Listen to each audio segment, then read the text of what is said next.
안녕하세요. 오늘 소개할 이야기는 경계와 존엄, 그리고 가족 간의 지혜에 관한 놓칠 수 없는 인생 수업입니다. 여기 67세의 한 아버지가 있습니다. 그는 평생 모은 5억 원을 꺼내 딸의 혼수라며 집 한 채를 샀습니다.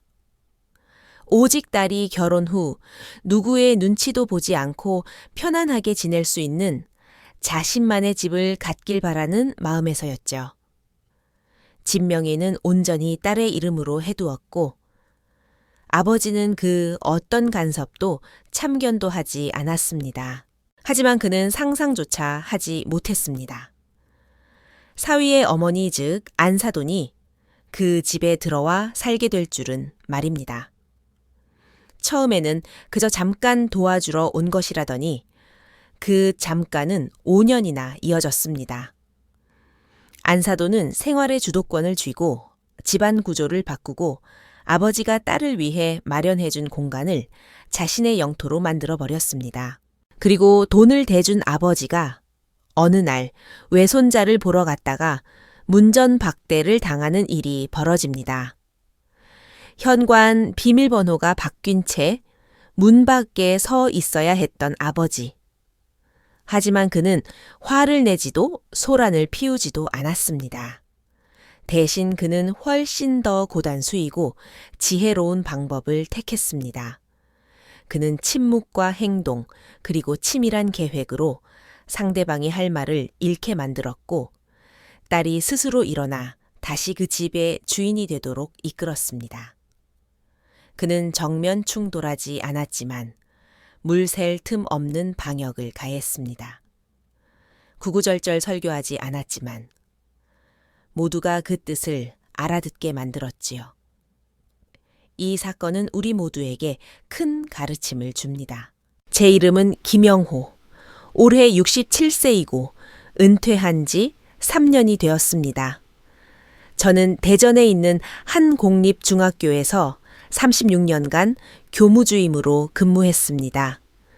제 인생의 가장 큰 행운은 온화하고 유능한 아내를 만난 것이었고 가장 큰 슬픔은 아내가 53세라는 너무 이른 나이에 세상을 떠난 것이었습니다. 아내가 떠난 후 제 삶의 중심은 오로지 딸 지연이 하나뿐이었습니다. 지연이는 저와 아내가 온 정성을 다해 키운 아이입니다. 영리하고 차분하며 좀처럼 남과 다투지 않는 성격이었죠. 남들은 지연이가 팔자가 좋다고 했지만 사실 저는 압니다. 그 아이가 어려서부터 자신의 감정을 억누르는 법을 너무 일찍 배웠다는 것을요. 어쩌면 지연이가 우리 부부에게서 배운 것은 원하는 것을 쟁취하는 법이 아니라 참는 법이었을지도 모릅니다. 지연이가 30살 되던 해 결혼을 결심했습니다.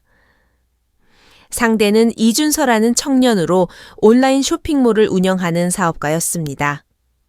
사람은 나쁘지 않았고 말수도 적었지만 어딘가 모르게 줏대가 없어 보였습니다. 썩 마음에 들지는 않았지만 그렇다고 싫어할 이유도 없었죠. 무엇보다 지연이가 좋아했으니까요. 그래서 저도 편견을 내려놓았습니다. 가장 기억에 남는 건 그해 어느 날 딸아이가 갑자기 대전으로 내려와 저를 찾아왔을 때입니다. 주저하는 얼굴로 이렇게 말하더군요. 아빠, 우리 결혼하고 싶은데 전세금은 너무 비싸고 집 구하기가 힘들어요.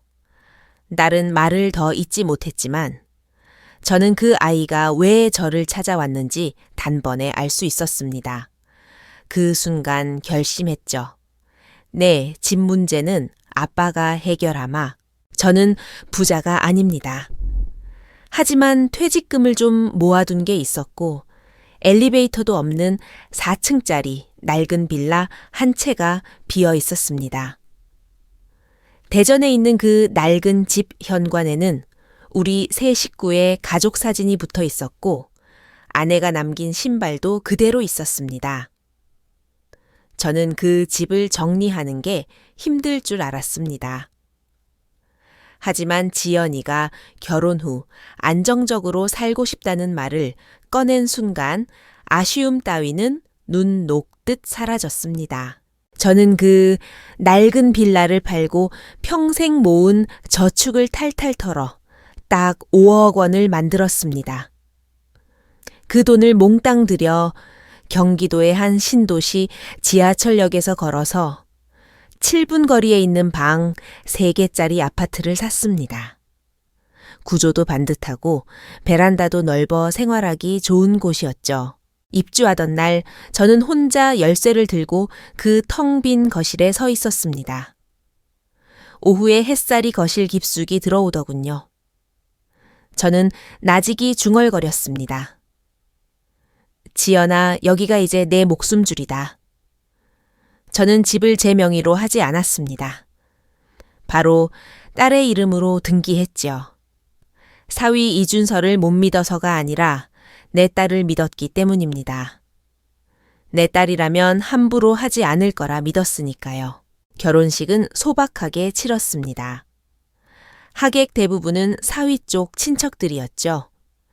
저는 구석자리에 앉아 별말 없이 식을 지켜봤습니다. 그날 사돈인 박옥자 여사를 처음 만났습니다. 붉은색으로 염색한 파마머리에 화려한 옷차림 한눈에 봐도 기가 센 여자라는 걸 알 수 있었죠. 입을 열자마자 제 미간이 찌푸려졌습니다. 내가 우리 아들한테 그랬어요? 서울 집값이 얼마나 비싼데 너희 부부가 합심해야 버틴다고.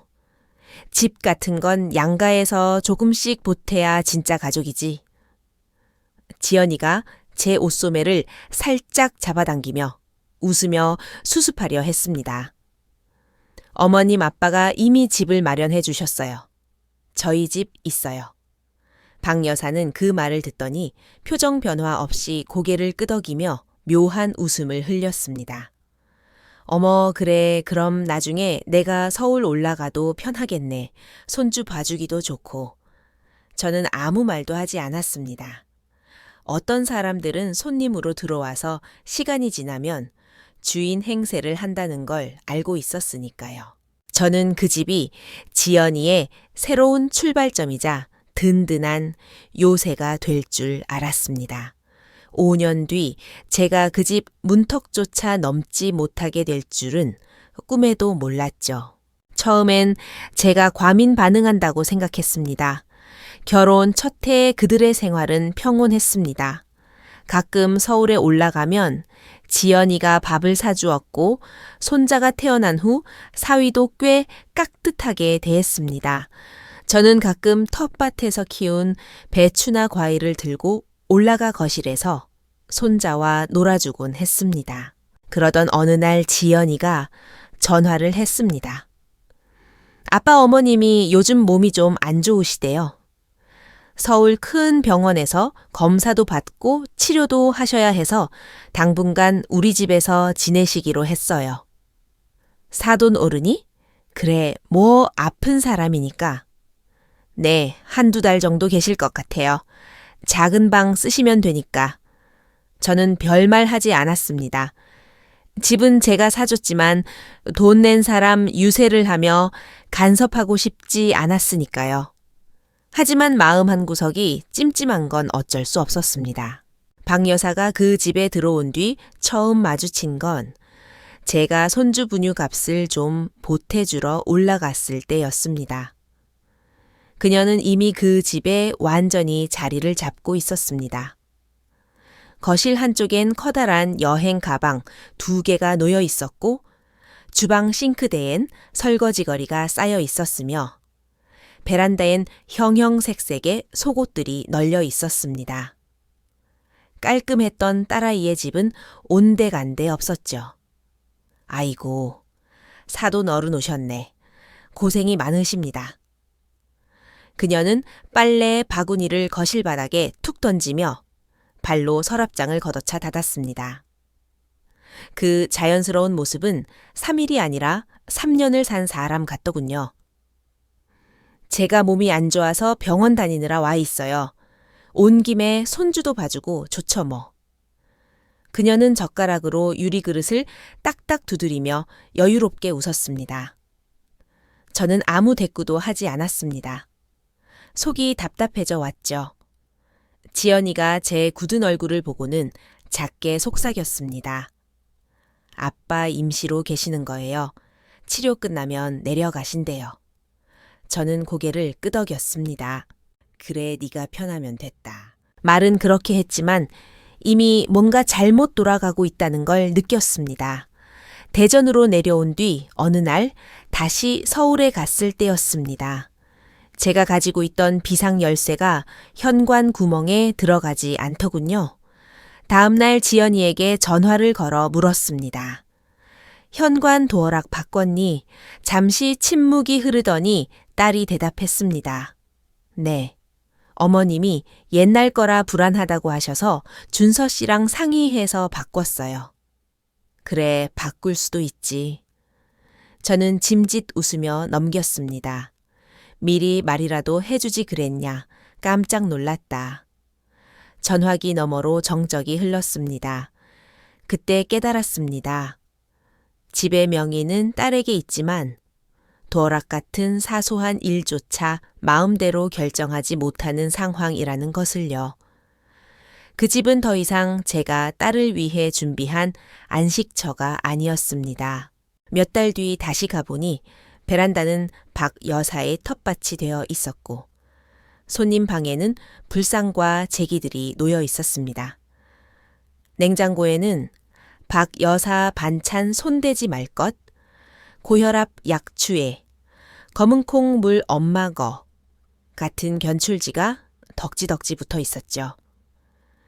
식탁에는 촌스러운 비닐 커버가 씌워져 있었고 지연이가 고심해서 고른 회색 소파는 꽃무늬의 천으로 덮여 있었습니다. 때가 타지 않게 하려는 박 여사의 뜻이었죠. 저는 따지지 않았습니다. 그저 조용히 지켜봤습니다. 때로는 싸우지 않고 오래 지켜보는 것만으로도 누가 이 집의 진짜 주인인지 알 수 있으니까요. 한 번은 제가 냉장고에서 얼음을 꺼내려는데 박 여사가 주방에서 나오며 소리쳤습니다. 어머, 그거 내가 약 먹을 때 쓰는 건데 건드리지 마요. 제가 가만히 쳐다보자 그녀는 멈칫하더니 금세 웃으며 말을 바꿨습니다.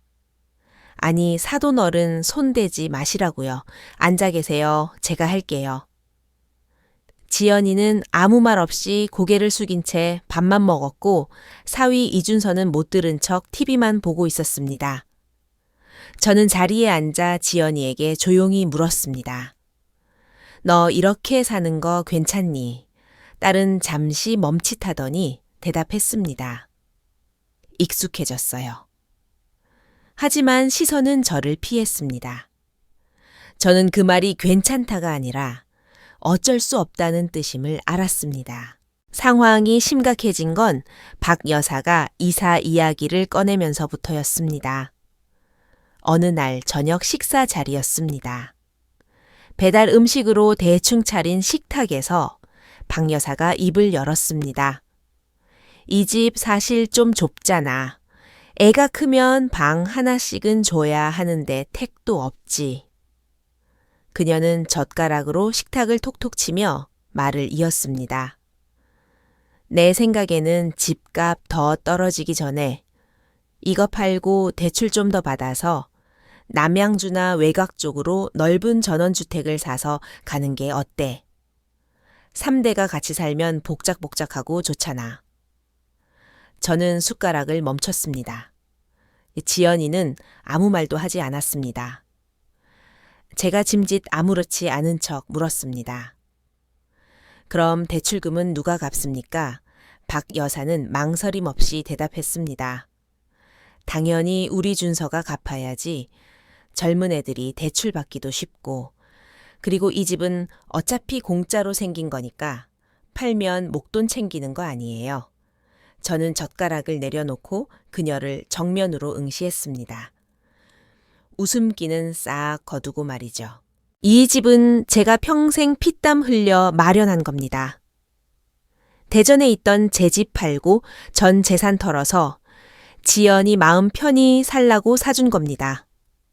툭이나 하라고 준 게 아닙니다. 그녀는 잠시 당황하더니 눈웃음을 치며 말했습니다. 아유, 사돈어른 오해 마세요. 저는 다 우리 애들 잘 되라고 하는 소리죠. 사람 많으면 좋잖아요. 제가 뭐 제 욕심 채우자는 것도 아니고. 그렇군요. 그럼 나중에 사돈도 같이 새 집으로 가서 사실 생각입니까? 뭐 꼭 그런 건 아니지만 가끔 가서 손주도 봐주고 그러는 거죠. 그녀의 웃음은 너무 빨랐고 너무 가벼웠습니다. 저는 더 이상 대꾸하지 않았습니다. 식사 후 베란다로 나와 손자를 안고 있는데 지연이가 따라 나왔습니다. 너희 시어머니 문제 어떻게 할 생각이니? 딸은 시선을 피했습니다. 아빠 어머님도 갈 곳이 없으시잖아요. 그래서 평생 너희 부부 사이에 끼어서 살겠다는 거냐? 지연이는 대답 대신 작은 목소리로 말했습니다. 지금 몸도 안 좋으시고 갑상선 결절 추적 검사도 해야 한다고 해서 좀 더 계시게 하려고요. 저는 반박하지 않고 고개를 끄덕였습니다. 그 추적 검사라는 게 그저 듣기 좋은 핑계라는 걸 알았으니까요. 진짜 이유는 거절할 용기가 없어서 안 된다고 말할 줄 몰라서였습니다. 다음 날 대전으로 내려오자마자 저는 부동산 전문 변호사를 하는 옛 제자를 찾아가 밥을 샀습니다. 상황을 설명하자 제자가 인상을 찌푸리더군요. 선생님, 이미 증여가 끝났고 등기도 따님 명의로 되어 있으면 따님이 집을 팔거나 대출을 받아도 선생님이 법적으로 막을 권한은 없어요. 알고 있다. 하지만 내가 증여할 때의 목적이 결혼 후 거주 안정이라는 것을 증명할 수 있다면, 그리고 그 목적과 다르게 제3자가 점유하거나 투기 목적으로 사용하려 한다면, 만약 부담부 증여 같은 조건을 명시하지 않으셨다면 쉽진 않지만 신탁 등기를 활용하거나 증여 계약의 해제를 주장하는 내용 증명을 보내서 심리적 압박을 줄 수는 있지요. 100% 승소한다는 보장은 없지만 적어도 브레이크를 걸 수는 있습니다. 저는 찻잔을 쥐며 고개를 끄덕였습니다. 진짜 소송을 하려는 게 아니다. 그저 걔가 선택권이 있다는 걸 알려주고 싶을 뿐이야. 집으로 돌아온 저는 낡은 서류함을 뒤져 그 해 집을 샀던 계약서, 송금 기록 취득세, 납부 영수증을 모두 복사했습니다. 그리고 서류 봉투에 넣은 뒤 겉면에 4글자를 적었습니다. 미래를 위해. 그 후 한동안 연락을 하지 않았습니다. 딸을 재촉하지도 손자의 안부를 묻지도 않았습니다. 딸이 지금 가장 잘하는 일, 즉 회피를 하고 있다는 걸 알았으니까요. 그러던 어느 날 밤 딸에게서 전화가 왔습니다. 아빠 통화 괜찮으세요? 목소리에 힘이 하나도 없었습니다. 감기 때문이 아니라 감정이 메말라버린 사람의 목소리였죠. 그래, 괜찮다. 무슨 일 있니? 한참 침묵하더니 딸이 말했습니다. 아빠가 예전에 하셨던 말씀, 요즘 계속 생각해요. 저는 묻지 않고 기다렸습니다. 어머님 문제, 저도 알아요. 하지만 남편이 무너질까봐 겁이 나요. 어머님은 툭하면 죽고 싶다. 내가 짐이다. 하시면서 준서 씨 마음을 흔들어 놔요. 준서 씨는 자기가 불효자라며 괴로워하고요. 저는 눈을 감고 소파에 기댔습니다. 안다. 하지만 지연아, 네가 어릴 때 아빠가 해준 말 기억하니? 뭐요? 우리 가족의 사랑은 네가 나에게 빚졌다는 죄책감으로 바꾸는 게 아니라고. 전화기 너머로 또다시 침묵이 흘렀습니다. 그리고 딸이 말했습니다. 아빠 가끔 거실에 앉아 계신 어머님을 보면 도대체 여기가 누구 집인지 모르겠어요. 그 말이 제 가슴을 쳤습니다. 그동안 들은 말 중 가장 안심이 되는 말이기도 했습니다. 문제의식을 갖기 시작했으니까요. 그걸 깨달았으면 됐다. 준서가 참자고 해서 참는 건 이제 끝내야 하지 않겠니? 어떻게 바꿔요? 나가시라고 하면 당장이라도 뛰어내리겠다고 하시는데 저는 바로 대답하지 않고 서재로 가서 그 서류 봉투를 꺼냈습니다. 내일 시간 있니? 오후에 대전으로 좀 내려와라. 다음 날 오후 딸이 왔습니다. 헬쑥해진 얼굴로 감정을 억누르고 있는 게 역력했습니다. 저는 말없이 서류 봉투를 내밀었습니다. 이게 네 집 서류다. 만약 네가 그 집을 지키고 싶다면 누구나 들락거리는 여관방이 아니라 진짜 네 집으로 만들고 싶다면 이 자료들을 네가 가지고 있어라. 딸은 봉투를 열어보지도 않고 고개를 끄덕였습니다. 아빠 다 알고 계셨죠. 네가 말 안 하니까 모른 척했을 뿐이다. 이제 네가 말을 꺼냈으니 내가 나설 차례다. 딸은 희미하게 웃으며 눈시울을 붉혔습니다. 아빠 어릴 땐 아빠한테 혼나면 울었는데 지금은 안 혼내시니까 더 눈물이 나네요. 저는 따뜻한 차 한 잔을 따라주었습니다. 우리 사이에 필요한 건 훈계가 아니라 언제나 켜져 있는 등불 같은 지지였으니까요. 그날 이후 저는 지연이네 집 근처로 올라갔습니다. 딸에게 알리지 않고 그 아파트 단지 바로 맞은편 골목에 있는 작은 원룸 오피스텔을 하나 빌렸습니다. 창문을 열면 딸네 집 베란다가 보이는 곳이었죠. 밤늦게까지 불이 켜져 있으면 딸이 아직 깨어 있다는 걸 알 수 있었습니다. 저는 방해하지 않고 매일 아파트 단지 앞을 지나다니며 존재감을 비췄습니다. 편의점에 가는 척 산책하는 척 했죠. 손자가 저를 보면 할아버지 또 오셨어요 하고 반가워했습니다. 그래 할아버지가 이 근처에 살게 됐어 자주 올게. 박 여사는 처음엔 웃어넘기더니 점점 경계하더군요. 한 번은 베란다 커튼을 확 쳐버리기도 했습니다. 상관없었습니다. 열흘째 되던 날 저는 준비한 서류 뭉치와 팸플릿을 들고 딸네 집 초인종을 눌렀습니다.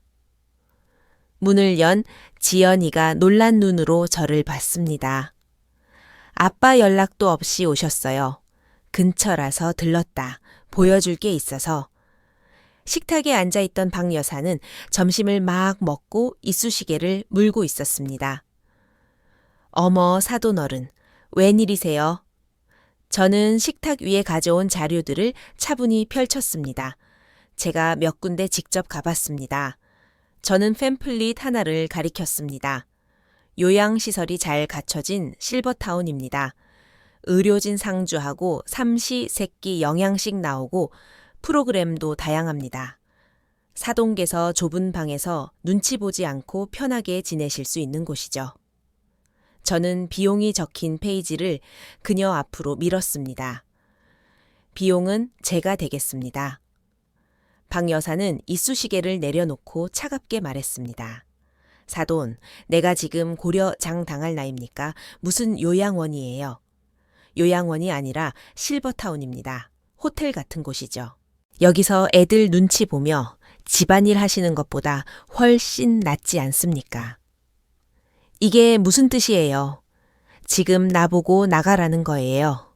나가라니요. 저는 사돈께 선택지를 드리는 겁니다. 그리고 지연이에게도 공간을 찾아주려는 거고요. 저는 딸을 바라봤습니다. 지연이의 얼굴은 창백했지만 저는 멈추지 않았습니다. 사돈밤에 잠도 못 주무시고 신경성 두통 때문에 약 드시는 거 압니다. 며느리한테 말도 못하고 혼자 약 드시는 거 다 알고 있습니다. 박 여사는 흠칫 놀랐습니다. 그걸 어떻게... 제가 드리는 제안입니다. 한번 가서 살아보시고 마음에 드시면 계속 계셔도 됩니다. 여기 예약 명함이 있으니 생각해 보십시오. 박 여사는 펄쩍 뛰며 리모컨으로 TV 볼륨을 키웠습니다. 안 가요. 내가 내 아들 집 놔두고 왜 남의 돈으로 그런 데를 가요. 저는 일어나서 서류를 챙겼습니다. 그리고 나가기 전 딸에게 한마디를 남겼습니다. 지연아 집은 참는 곳이 아니라 숨 쉬는 곳이다. 키딸의 눈에서 눈물이 주르륵 흘러내렸습니다. 제가 현관을 나설 때 딸이 뒤따라 나와 작게 물었습니다. 아빠 언제 이런 걸 준비하셨어요? 네가 침묵을 배우기 시작한 날부터 준비했다. 물론 박 여사는 나가지 않았습니다. 오히려 다음 날 동네 단톡방에 무릎에 파스를 붙인 사진을 올리며 늙으면 서럽다. 손주 봐줘봤자 소용없다는 글을 올렸습니다. 지연이는 대응하지 않았습니다. 대신 그날 밤 저에게 문자를 보냈습니다. 아빠 민호 데리고 며칠만 거기 가서 자도 돼요. 저는 딱 3글자로 답했습니다. 환영한다. 10분 뒤 딸은 아들과 작은 가방 하나를 들고 제 원룸 문 앞에 섰습니다. 손자는 들어오자마자 할아버지 집 진짜 작다 텐트 같아요 하며 신나했습니다. 지연이는 소파에 털썩 주저앉았습니다. 마치 바람 빠진 풍선처럼요. 준서 씨가 잡지 않았니? 아니요. 어머니가 옆에서 내 마누라는 아비한테 세뇌당했다고 소리 지르는데 남편은 한숨만 쉬더라고요. 그러더니 알아서 해라 나 중간에 끼기 싫다고 했어요. 저는 씁쓸하게 웃었습니다. 그 친구는 항상 중간에 있었지 인정하기 싫었을 뿐. 아빠, 제가 너무 바보 같죠? 아니 너는 너무 착한 거야. 착한 사람은 가끔 남의 집 가구가 되기도 하니까. 저는 서랍에서 미리 준비해둔 새 칫솔과 아이용 슬리퍼 장난감 세트를 꺼냈습니다. 아빠는 다 알고 계셨네요. 제가 못 버틸 거라는 걸. 나는 선생이었잖니. 척 보면 알지. 이제 좀 쉬어라. 답을 찾으려 하지 말고 그냥 쉬어. 그날 밤 손자는 제가 깔아준 요 위에서 잠들었고 지연이는 제 낡은 이불을 덮고 소파에 누웠습니다. 10평 남짓한 좁은 방이었지만 그곳은 딸에게 안전지대였습니다. 박 여사는 며칠 뒤부터 초조해지기 시작했습니다. 며느리가 짐을 싸서 나갔는데도 아들이 데려오지 않으니 여기저기 연락을 돌리기 시작했지요. 친척들에게 전화를 걸어 며느리 험담을 하고 심지어 동네 사람들에게 사돈이 이간질을 시켰다고 소문을 냈습니다. 저는 상관하지 않았습니다. 그리고 더 이상 기다리기만 하지 않기로 했습니다. 변호사 제자에게 부탁해 작성한 내용 증명 초안을 꺼냈습니다. 이건 박 여사에게 보내는 게 아니었습니다. 딸에게 보내는 것이었지요. 본 부동산은 혼전 증여된 재산으로 수증자의 안정적인 거주를 목적으로 함. 제3자의 장기 점유나 목적, 외사용 시 신탁법에 의거하여 회수 절차를 밟을 수 있음. 등기를 받은 딸이 전화를 걸어왔습니다. 아빠 이게 뭐예요? 저한테 보내신 거예요. 읽어봤니? 네, 무서워요. 정신이 좀 드니 한참 침묵하던 딸이 말했습니다. 아빠가 저를 압박하시는 것 같아요. 아니 난 네가 기댈 수 있는 벽을 만들어주는 거다. 네가 감당하기 힘들 때 우리 아빠가 법적으로 소송 건대 라고 핑계 댈 수 있는 무기 말이다. 딸은 한숨을 쉬더니 낮게 말했습니다. 아빠, 저 준서 씨가 싫어지기 시작했어요. 그걸 깨닫는 게 시작이다. 결국 사위 이준서가 저를 찾아왔습니다.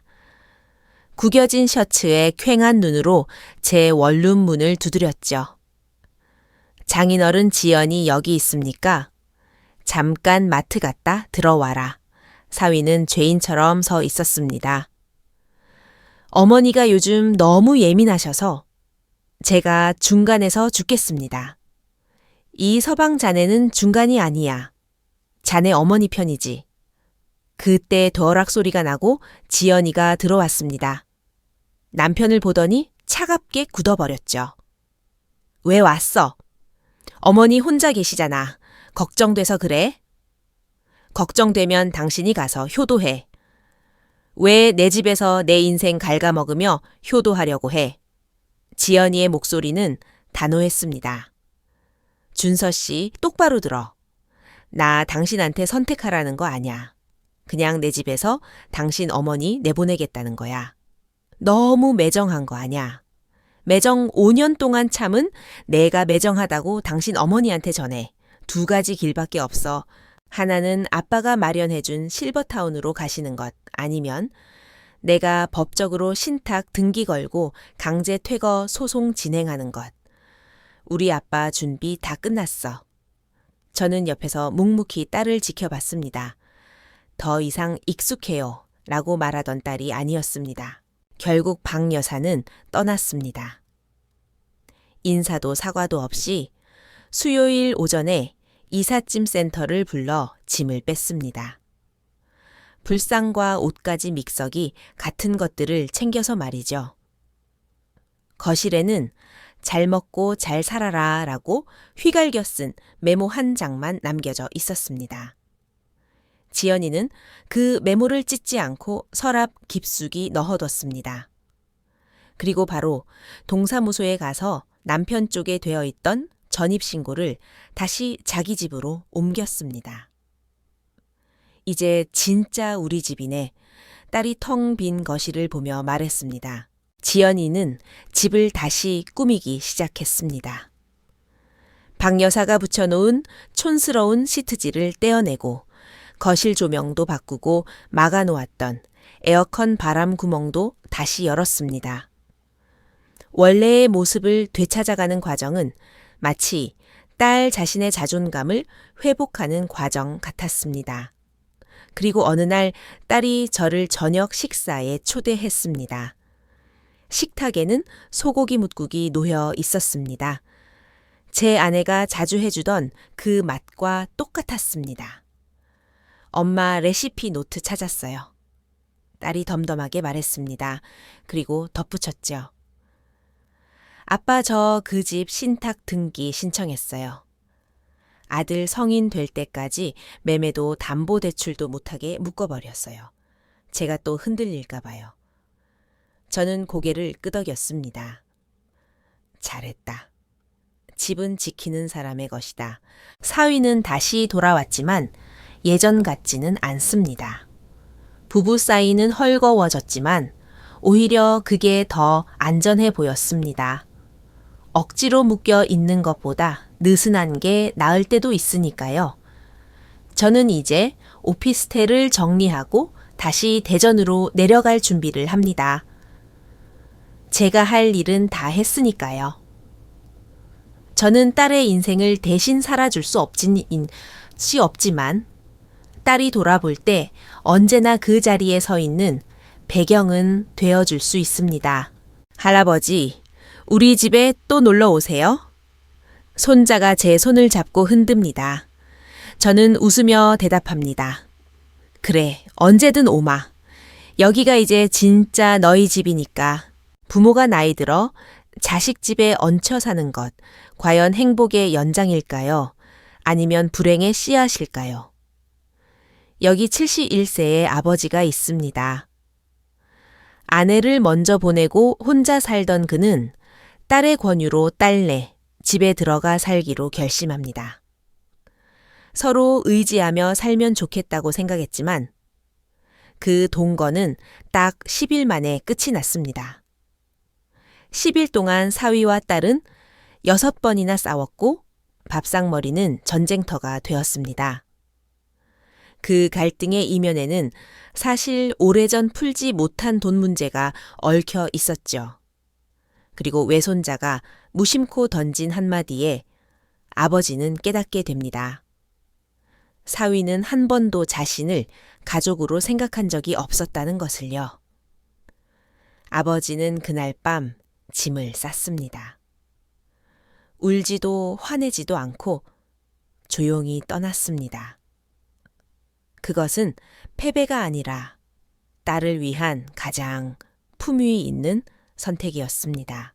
제 이름은 최민석 71세이고 은퇴한 국어 교사입니다. 아내가 떠난 지 2년이 되었죠. 아내는 감기인 줄 알았던 병이 악화되어 2주 만에 허망하게 제 곁을 떠났습니다. 혼자 남은 집은 너무나 고요했습니다. TV를 켜놔도 적막감이 감돌았죠. 아침에 일어나 혼자 밥을 먹고 산책하고 장을 봐도 밤이 되면 밀려오는 공허함은 어쩔 수 없었습니다. 그러던 어느 날 욕실에서 미끄러져 넘어질 뻔한 일이 있었습니다. 수건거리를 잡고 겨우 버텼지만 손목을 삐고 말았죠. 그때 덜컥 겁이 났습니다. 이대로 쓰러지면 아무도 모르겠구나. 서울에 사는 딸에게 영상통화를 하다가 붕대 감은 손목을 들키고 말았습니다. 딸은 걱정하며 집에 CCTV라도 달자고 하더군요. 저는 농담 반 진담 반으로 말했습니다. 감시는 무슨 차라리 내가 너희 집에 들어가서 살까. 딸은 잠시 침묵하더니 말했습니다. 아빠 그럼 며칠만 시간 주세요. 제가 정리하고 모시러 갈게요. 그 말이 얼마나 반가웠는지 모릅니다. 외로움이 사무쳤던 저는 부랴부랴 짐을 쌌습니다. 사계절 옷가지와 약 전기장판까지 챙겨서 말이죠. 며칠 뒤 딸과 외손자 민호가 차를 가지고 데리러 왔습니다. 외손자는 할아버지랑 같이 산다며 신이 났고 저도 들떴습니다. 하지만 서울 딸네 집에 도착하자마자 현실을 마주했습니다. 제 방이라고 안내된 곳은 창고처럼 쓰던 작은 방이었습니다. 급하게 치운 티가 역력했죠. 딸은 미안해하며 아빠 며칠만 이렇게 지내세요. 차차 정리할게요. 라고 했습니다. 저는 괜찮다고 웃었지만 며칠만이라는 단어가 묘하게 걸렸습니다. 저녁에 사위 박서방이 퇴근했습니다. 자네 왔나? 제가 반갑게 맞이했지만 사위는 쳐다보지도 않고 네 오셨어요? 하며 퉁명스럽게 대답하고는 방으로 들어가 버렸습니다. 딸이 당황해서 피곤해서 저래요. 라고 둘러댔지만 저는 느낄 수 있었습니다. 사위는 제가 오는 걸 탐탁지 않아 한다는 것을요. 다음 날 아침부터 사단이 났습니다. 제가 일찍 일어나 식구들 먹으라고 동네 시장에서 튀김과 떡볶이 순대를 사왔는데 사위가 그걸 보더니 인상을 썼습니다. 아침부터 무슨 기름 냄새 나게 이런 걸 사와요? 애 건강 생각 안 해. 딸이 아빠가 오랜만에 사오신 건데 좀 먹어 라고 했지만 사위는 난 안 먹어 라며 젓가락을 던지듯 놓고 나가버렸습니다. 부엌엔 찬바람이 불었습니다. 저는 제가 눈치가 없었나 싶어 주눅이 들었습니다.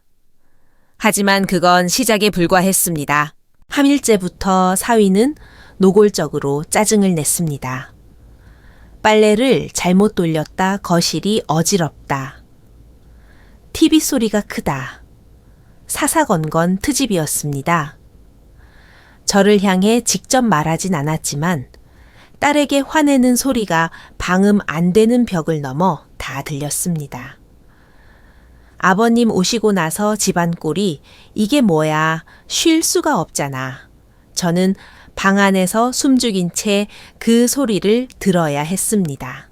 열흘째 되는 날 결국 폭발하고 말았습니다. 저녁 준비를 하다가 제가 부엌 바닥에 물을 좀 흘렸는데 퇴근한 사위가 그걸 밟고 미끄러질 뻔했습니다. 아, 진짜 집구석이 왜 이래. 장모님 돌아가시고 혼자 사시더니 위생관념도 없으셔. 사위가 소리를 질렀습니다. 딸이 울먹이며 말이 너무 심하잖아 라고 대들자 사위는 싱크대에 있던 냄비를 집어던지며 고래고래 소리를 질렀습니다. 내가 언제까지 참아야 해? 당신 아버지가 여기 주인이야. 왜 내 집에서 내가 눈치 보고 살아야 하냐고. 그때 방에서 공부하던 손자 민호가 뛰쳐나와 소리쳤습니다. 아빠 그만 좀 해. 아빠 지금 물기 때문에 화난 거 아니잖아. 너 들어가. 아니 나 다 말할 거야 아빠. 옛날에 할아버지가 사업자금 안 빌려줘서 계속 미워하는 거잖아. 그래서 할아버지 나가라고 지금 일부러 괴롭히는 거잖아. 순간 집안에 정적이 흘렀습니다. 사위의 얼굴이 불그락푸르락해졌습니다. 그랬습니다. 7년 전 사위가 인테리어 사업을 하겠다며 저에게 5천만 원을 빌려달라고 한 적이 있었습니다. 그때 저는 은퇴의 자금이었고 사위의 사업 계획이 너무 부실해 보여서 거절했습니다. 사업은 남의 돈으로 하는 게 아니다 라고 충고까지 했지요. 사위는 그때의 원망을 지금까지 품고 있었던 겁니다. 딸은 주저앉아 울기 시작했고 사위는 현관문을 쾅 닫고 나가버렸습니다. 저는 떨리는 손으로 손자의 어깨를 감싸 안았습니다. 모든 게 명확해졌습니다. 제가 이 집에 있는 한 딸은 지옥 같은 전쟁터에서 살아야 한다는 것을요. 민호야 고맙다. 할아버지가 몰랐네. 그날 밤 저는 딸에게 말했습니다. 내일 내려가마. 딸은 울면서 잡았습니다.